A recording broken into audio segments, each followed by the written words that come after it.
ბიზინა ივანიშვილს რა უნდა 2024 წლის 26 ოქტომბრიდან. რა საკურველია 26 ოქტომბრამდეც უნდოდა და ახლაც უნდა და მომავალში ენდომება. მაგალითად, ბევრი და მეტი ბიტკოინი. ბევრი და მეტი მილიონი ან ათეულობით მილიონი დოლარი. მაგალითად, უნდა რომ მოეხსნას სანქციები. მაგალითად, უნდა რომ ჰქონდეს, რა ვთქვათ ახლა, ამოვიგონოთ.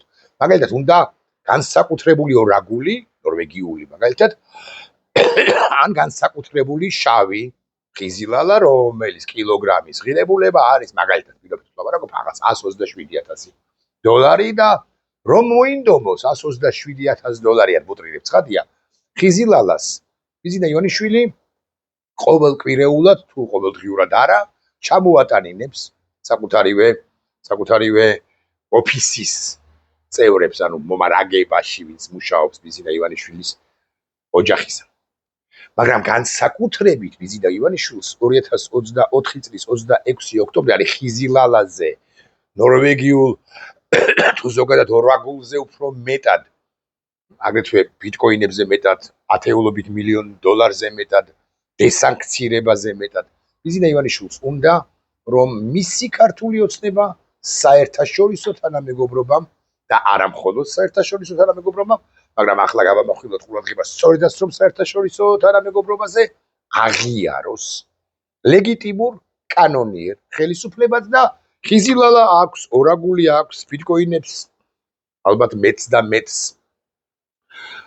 იხვეჭს თუ შოულობს, დესანქცირებას ვერ მიაღწია, მაგრამ ამის იმედი ჯერაც შერჩენია, მაგრამ ვერა და ვერ ხვდება, რომ ევროსაბჭო, ევროკავშირი, ცალკეული სახელმწიფოები ევროკავშირისა და არა მხოლოდ ევროკავშირისა, შეერთებული შტატები სრულ ან ბოლომდე აღიარებას მას უბრალოდ არ და ვერ აღირსებენ. აგრეთვე სრულ და ბოლომდე აღიარებას მას ვერ აღირსებს ეუთო, რომლის წევრი სხვადასხვა არის შეერთებული შტატებიც. და ბიზინა ივანიშვილი როგორც ჯიუტი, ნაცვლად იმისა, რომ დაიხიოს ერთი ნაბიჯით, ნახევარი ნაბიჯით, ნახევრით, 5 ნაბიჯით უკან, აწვება და აწვება, აკრიტიკებს დასავლეთს სწორედ იმის გამო პირველ ყოვლისა, რომ აღიარება დასავლეთისგან მას არ აქვს. ვერ აღიარებენ. იმიტომ რომ შესანიშნავად იცის ყველამ მსოფლიოში, რომ ბიზინა ივანიშვილის ქართულმა ოცნებამ გააყალბა არჩევნები 2024 წლის 26 ოქტომბერს. ეხლა ეუთოს საპარლამენტო ასამბლეა, ხო გაგიგიათ? ეუთოს საპარლამენტო ასამბლეამ დაამტკიცა ეგრეთ წოდებული ჰააგის დეკლარაცია, მიიღო ჰააგის დეკლარაცია. და აქ ძალიან კაცრად ამ დეკლარაციაში უკაცრესად შეაფასეს საქართველოში მიმდინარე პროცესები, საქართველო ბიზინა ივანიშვილის მიერ მოხელთებული. და ცალკე რეზოლუციაც კი მიიღეს საქართველოსთან დაკავშირებით.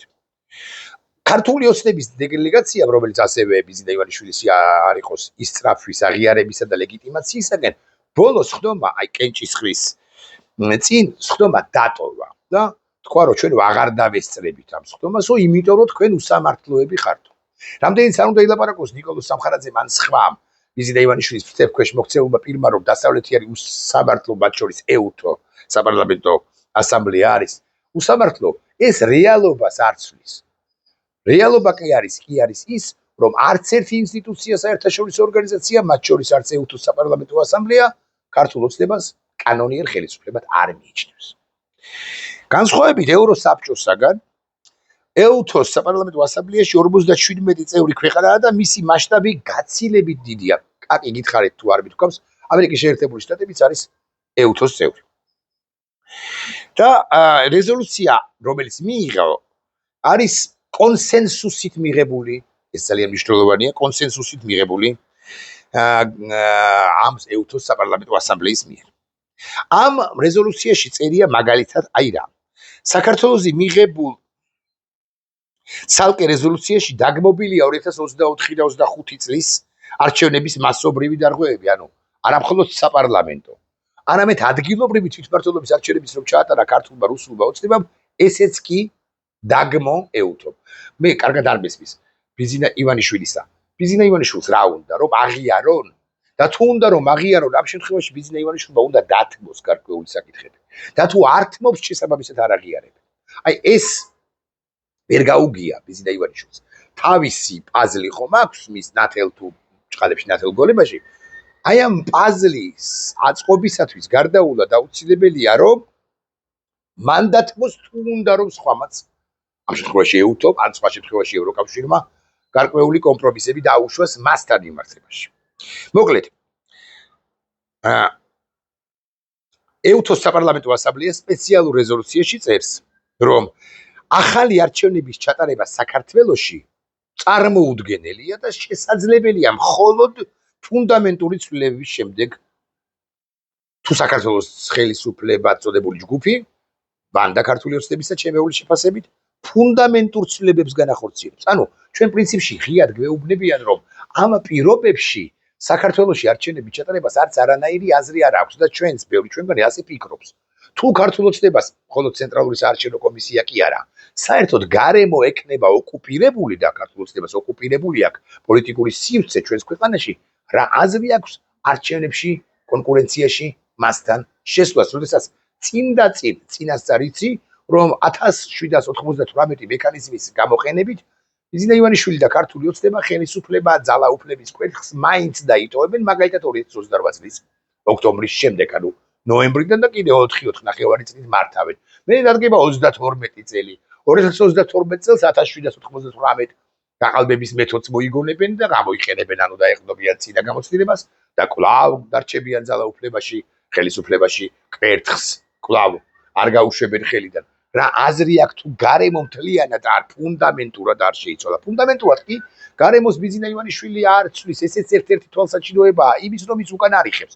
მეტიც არათუ არ ცვლის, ანუ დღევანდელ სტატუს კოს კი არ ტოვებს, მხოლოდ ბიზინა ივანიშვილი აუარესებს საარჩევნო და პოლიტიკურ გარემოს ჩვენს ქვეყანაში. ნათელი მაგალითი არის პაპუაშვილის, კიდევ ერთი ბანდიტის. ანუ საქართველოს ხელისუფლებაში ხო ბევრი ბანდიტია და ერთ-ერთი თვალსაჩინო ბანდიტის მიერ მიღებული გადაწყვეტილება სხვებთან ერთად პოლიტიკური პარტიების აკრძალვის თაობაზე. პოლიტიკური პარტიების აკრძალვა მხოლოდ ერთი აქტი კი არ არის რაღაცა კონსტიტუციურ სასამართლოს მიერ. ეს არის პოლიტიკური განაცხადი, რომ მე დავრჩები ხელისუფლება ძალაუფლებაში მარად, იმიტომ რომ კონკურენტებს ასე აკრძალვის გზით ჩამოვიცილებ და პრაქტიკულად უკონკურენტო ვიქნები შემდგომ საპარლამენტო არჩევნებში, როცა იქნება ის.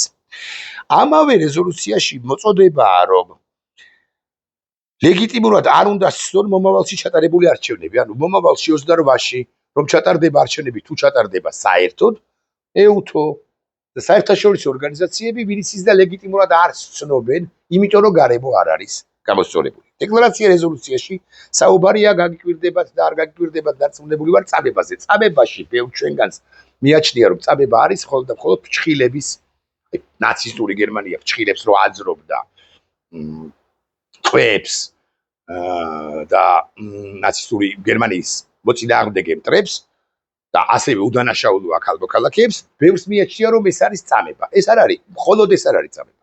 წამება არის, რასაც უკეთებენ მზია ამაღლობელს. წამება არის, რასაც უკეთებენ ელენე ხოშტარიას. წამება არის, რასაც უკეთებდნენ და ვინც ახლაც უკეთებენ მიხეილ სააკაშვილს. წამება არის, რასაც უკეთებენ ექიმ გიორგი ჩახუნაშვილს, პაატა ბურჭულაძეს და ასე შემდეგ. ფსიქოლოგიური ზეწოლა და ამგვარი წნეხიც შედის წამებაში. ხო და დეკლარაციაში ეს არის ასახული. ბიზინა ივანიშვილი კი გთხოვს და ევედრება ყველას, რომ მაღიარეთ მცანით, როგორც დამოუკიდებელი სახელმწიფოს ლეგიტიმური ხელისუფლებაო, მაგრამ თუ ის წამებაში არის დადანაშაულებული, როგორ უნდა აღიაროს დასავლეთ ამ შემთხვევაში ეუთო ის კანონიერ ხელისუფლებად. ასევე ძირითადი უფლებების სხვადასხვა მძიმე დარღვევაზე, პოლიტიკურ დევნაზე, ერთპარტიულ მმართველობაზე და სასამართლოს დამოუკიდებლობის შელახვაზე. ეხლა ბიზინა ივანიშვილის პაჟები გამოვლენ და აბა როდის იყო განა მიხეილ სააკაშვილის დროს უკეთესი სასამართლო იყო? არა, არ იყო. მაგრამ დღეს რომ პოლიტიკურად ანგაჟირებულია სასამართლო, რომლის ხელმძღვანელიც არის მიშა სააკაშვილის დროსაც მოსამართლე მურუსიძე, ეს კი თვალსაჩინოებაა, ეს მაგალითია, დიახ, პოლიტიკურად მოტივირებულ გადაწყვეტილებებს იღებს ეს სასამართლო, ვინც ის და იმაზე უფრო მძლავრადაც, იმაზე უფრო უარგუმენტოდაც ვიდრე იღებდა მიშა სააკაშვილის დროს 9 წლის განმავლობაში არსებული საშინელი ვაღიარებ ადამიანის უფლებებზე არაორიენტირებული ის სასამართლო სააკაშვილის დროინდელი დღევანდელი სასამართლო მოდი ყველაზე რბილად ვიტყვი არანაკლებ უარესია ვიდრე მიშა სააკაშვილის 9 წლიანი მმართველობის პირობებში არსებული სასამართლო ნებისმიერი დონისა ანუ საქალაქო სასამართლო უზენაეს სასამართლო და ასე შემდეგ მოთხოვნილი ამ რეზოლუციაში ეგრა მაგის პასუხია პოლიტიკური პატიმრების გათავისუფლება თუმცა დასავლეთის შესანიშნავად ხდება რომ პოლიტიკურ და სინდისის პატიმრებს ბიზინა ივანიშვილი არ გაანთავისუფლებს იმიტომ რომ მას სჭირდება ეს პოლიტპატიმრები იმიტომ სჭირდება თავისი ძლევამოსილება აჩვენოს გაანთავისუფლებს და ეს უკან დახევად ჩაეთვლება მეცაც გეტყვით დონალდ ტრამპმა რომ აიღეს ხურმილი და დაურეკოს და უთხრას ბიზინას ენაზე ქართულად ამ თარჯიმის საშუალებით ბიზინა გაანთავისუფლეს ზუსტად ისე რომ უთხრას როგორც უთხრა ლუკაშენკას სატელეფონო საუბრის დროს და ლუკაშენკა ადეკვატური აღმოჩნდა ბიზინა მაინც არ გაანთავისუფლებს სინდისის და პოლიტპატიმრებს მიაჩნია რომ ეს არის მისი სისუსტე და უკვე შემდგომ თუ ერთ კომპრომისზე წასვლა წავა უკვე დასავლეთი და ქართული საზოგადოება მას სხვა კომპრომისებსაც დაავალდებულებს აიძულებს რომ ის სხვა კომპრომისებზე წავიდეს ამიტომ დონალდ ტრამპსაც არა თუ ქართულ ხალხს ამერიკის შეერთებულ შტატებსაც ის არ დახაბულდება პატიმრების განთავისუფლებაზე რეპრესიული კანონების გაუქმება საარჩევნო გარემოსათვის მართლა რომ იყოს ნორმალური არჩევნები ჩატარდეს თუნდაც 2028 წელს ჩვენ გვჭირდება ქართულ სახელმწიფოს სჭირდება თორემ მე რა მჭირდება ამგვარი რეპრესიული კანონების გაუქმება 1-ის 2-ის 17-ის 28-ის 34-ის ყველა იმ კანონის რომელიც ზღუდავს პოლიტიკურ სივრცეს ადამიანის უფლებებს ლახავს არასამთავრობო ორგანიზაციებს ზღუდავს ანგრევს აუქმებს აუბედურებს და ასე შემდეგ ანუ რა არის ეს არასამთავრობო ორგანიზაციები ეს არის მოდარაჯე ძაღლები რომლებიც ასე ჰქვია უბრალოდ რომლებიც აკვირდებიან მათ შორის საარჩევნო პროცესს მათ შორის სახელმწიფო პარტიის ირიბად მონაწილეობას ადმინისტრაციის მონაწილეობას ამ არჩევნებში პარტიულ ძალის ხმევას ამას გამოავლენენ და ამას აშკარავებენ და ამაზე ლაპარაკებიან დასავლელ პარტიორებს ასევე ადამიანის უფლებებს აკვირდებიან და ბევრ სხვა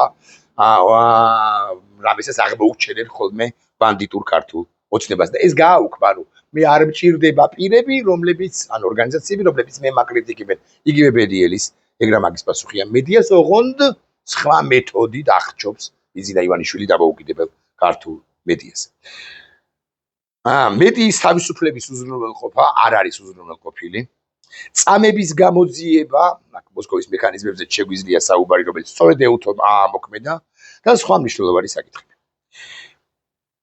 ხო აქვე ამავე რეზოლუცია ანგარიში ეუთო სპეციალურ რეზოლუცია ანგარიში ეუთო ამბობს რომ სრული პოლიტიკური მხარდაჭერა აქვს მოსკოვის მექანიზმის ანგარიშს და მისი რეკომენდაციების შესრულების მოთხოვნა არის მკაფიოდ დაფიქსირებული რამდენიმეჯერ. ამ ანგარიშის დაკნინება და უარყოფა რამდენჯერმე კი სცადა ქართულმა რუსულმა ოცნებამ, მაგრამ არაფერი გამოუვიდა მას.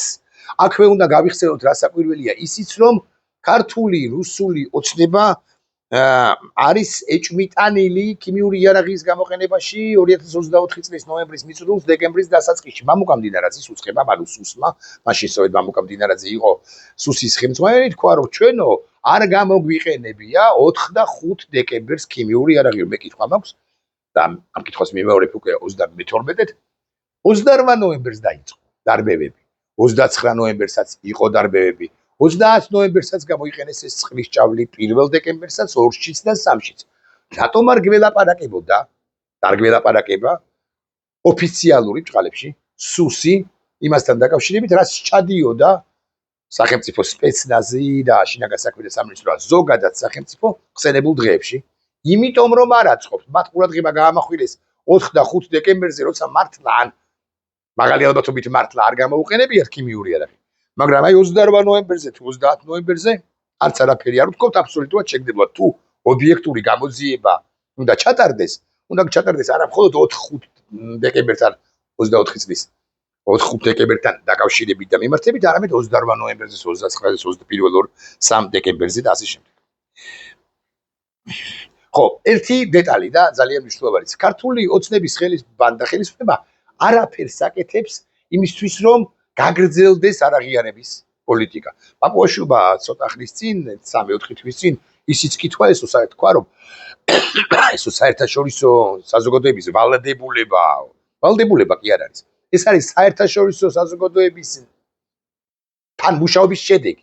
თუ შენ არ ემუშავები, ეს შესანიშნავად იცია საელჩოების, საქართველოს საელჩოების წარმომადგენლებას, იგივე თანამშრომლებმა და ელჩებზე აღარაფერს ვიტყვი, ნებისმიერ განსაკუთრებით ისეთ სახელმწიფოებში, რომლებიც პრინციპში ესეთი რუსეთის გავლენის ქვეშ შეიძლება აღმოჩენილი იყვნენ და მოწყვლადები ყოფილიყვნენ რუსეთისათვის და რუსეთს დაევალდებულებიდა როგორც ალგეური სხვა სახელმწიფოები დაავალდებულა რომ ეღიარებინათ ამ სახელმწიფოებს აფხაზეთისა და ცხინვალის რეგიონის დამოუკიდებლობა როგორც ასეთი ბჭყალებში დამოუკიდებლობა ეს არის მუშაობის შედეგი. ეს არ არის ვალდებულება. მესმის რომ ამერიკის შეერთებული შტატები არც არასოდეს აღიარებს მიზესთა გამო აფხაზეთის დამოუკიდებლობას, მაგრამ აი მეორე სახელმწიფოები, მეხუთე ხარისხოვანი ბჭყალებში სახელმწიფოები, ეს არის გარდავლად აუცილებელი, რომ ჩვენი ტერიტორიების აღიარება არ მოხდეს. იმისთვის რომ არ მოხდეს, ეუთოს ფარგლებშიც და არა მხოლოდ ეუთოს ფარგლებში, მუდმივად უნდა ფიქსირდებოდეს, რომ საქართველოს არის ერთიანი ქვეყანა და არ ეგუება საერთაშორისო თანამეგობრობა ჩვენი ქვეყნის ტერიტორიების ოკუპაციას. ხელისუფლება წოდებული ბანდა არაფერს აკეთებს საიმისოდ, რომ არაღიარების პოლიტიკა გაგრძელდეს. პირიქით, მეცაც გეტყვით, ყველაფერს აკეთებს იმისთვის, რომ არაღიარების პოლიტიკა ჩაიშალოს. ახლა ეუთოს საპარლამენტო ასამბლეამ ამ სპეციალური რეზოლუციით კიდევ ერთხელ დაუჭირა მხარი საქართველოს ტერიტორიულ მთლიანობას. და საქართველოს დელეგაცია არ დაგავიწყდეთ. მანამ სანამ ამ რეზოლუციას ეყრებოდა კენჭი, ამ ცხრობიდან გავიდა, იმიტომ რომ ეს არ აინტერესებთ ტერიტორიული მთლიანობის მიმართ საერთაშორისო თანამეგობრობის ამ შემთხვევაში ეუთოს საპარლამენტო ასამბლეის მხარდაჭერა. მათ აინტერესებთ, რომ არავითარ შემთხვევაში კრიტიკული არანაირი შენიშვნა არ გაკეთდეს ბიძინა ივანიშვილის ხელისუფლების მიმართ თუ წინააღმდეგ. ეს არის არსებული მდგომარეობა. ბიძინა ივანიშვილი რაზე ფიქრობს? ბიძინა ივანიშვილი ფიქრობს ხიზილალაზე, წითელ და შავ ხიზილალაზე, ორაგულზე, არ ვიცი კიდე რაღაც განსაკუთრებულ კერძებზე, განსაკუთრებულ სამზარეულოზე, შეიძლება არც ფიქრობს ამას. მე ვერ გეტყვი ხა საბოლოო ჯამში, მე რა ვიცი რა ხდება მის ტვინსათუგონებაში. ის ფიქრობს უთუოდ მეტ ბიტკოინზე, მეტ ფულზე, დესანქცირებაზე, ურთიერთობის დალაგებაზე და ასე შემდეგ, ოღონდ ნახევარი ნაბიჯითაც კი არ უნდა უკან დახევა, იმიტომ არ უნდა რომ ჯიქურ ასე აწובה და ჯიუტი კაცია და შესანიშნავად იცის. როგორც კი 27 სანტიმეტრით დაიხებს უკან, ანუ მისი მოკლე ნაბიჯის ნახევრით. ხო, მისი მოკლე ნაბიჯის ნახევრით თუ გებავთ ასე ვიტყვი, ყისვე საერთაშორისო თანამეგობრობა ეს ნაუდა მოვიშველი ახლა შეუსრულებს და მას ძალაუფლებას დაათმობინებს და მას არ აქვს გარანტია რომ ძალაუფლებას თუ დათმობს მას არ დასჯიან, მაგრამ იმას კი ვერ ხვდება რომ მას ნებისმიერ შემთხვევაში დასჯის როგორც ქართული საზოგადოება, ასევე საერთაშორისო საზოგადოება, იმიტომ რომ მან წითელი ხაზები უკვე რახანია გადაკვეთა. ნახვამდის.